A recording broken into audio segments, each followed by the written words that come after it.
Welcome to Lakes College, everybody. My name's Danny Braithwaite. I'm assistant principal of the college, and also I've been involved in the T-level implementation, which has taken and has been happening for the last 3 to 4 years at Lakes College. T-levels have been born from what we call curriculum reform, and it's about having a different technical qualification that is equivalent to an A-level. It's very different to A-levels, and it provides a different route in from rather an academic route into a technical route. And it is unshamedly designed to be able to help people get into apprenticeships and get into the world of work in an accelerated way and develop higher level technical skills, which are really important from an economy perspective. It's a practical course. It does involve and does take on board the fact that there's a lot more practical skills development and a need for technical level development as well. At the heart of the qualification is what's called an industry placement, which is effectively 45 days or 315 hours as a minimum. A lot of the programs have a bit more than that in there, so it gives you an opportunity to develop skills in the work environment. It also gives employers a chance to kind of work with young people to get a good understanding of what they're doing, how they're doing things, and they've used them as extended kind of interviews in some ways to help people get into apprenticeships and potentially help develop their workforce. So from that perspective, there is a number of what we call T-level routes.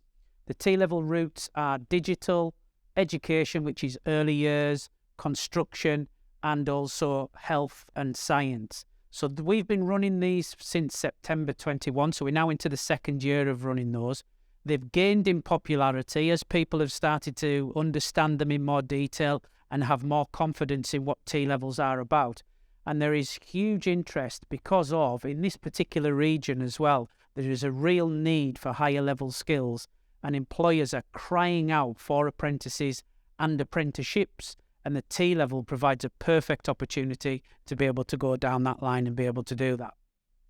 There are other routes as well that you can come in online this year.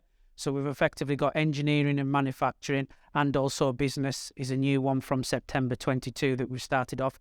Again, they've been incredibly popular and extremely successful in helping people to start on their journey, if you like, into the world of higher apprenticeships and potentially as well further down the line, potentially degree apprenticeships.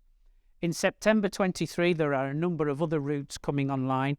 We as a college are developing those and getting those fit and ready for us to be able to market and share with people for September 2023.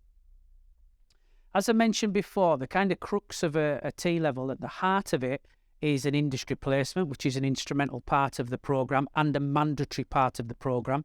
In some programmes, you have work experience as just a kind of add-on or something to complement, but actually an industry placement is right at the heart and a mandatory aspect. And with our connections with employers, we've done some fantastic work in gaining the support of those employers to be able to get people into those industry placements and ideally move into apprenticeships further down the line.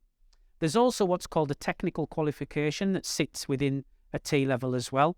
That is about the knowledge and the skills development, and that includes obviously the content relevant to that particular T-level.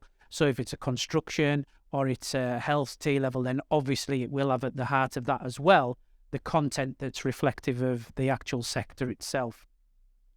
Maths and English is a core component. However, we do expect people to have their Maths and English qualifications at grade 4 and above to be able to access a T-level.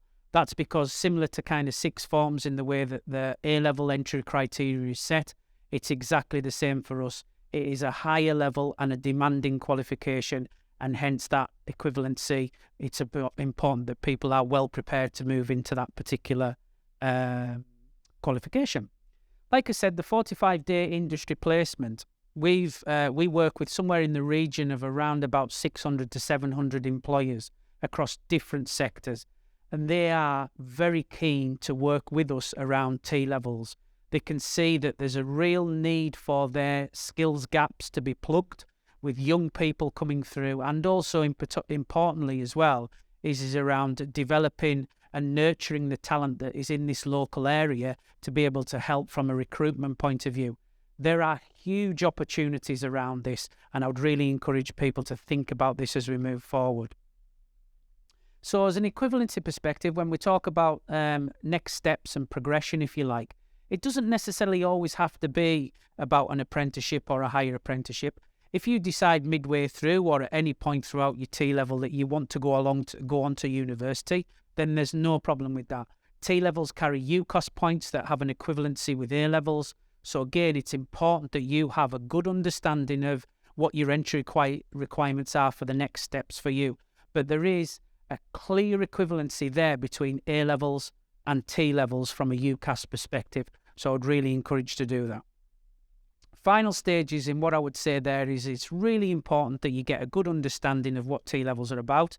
I would signpost you to the government website for T-levels. Fantastic website with lots and lots of resources there for both students, prospective students of T-levels, for employers, and also for parents as well. You can always talk to anybody in the college as well at any point around T-levels to help you on your decision making.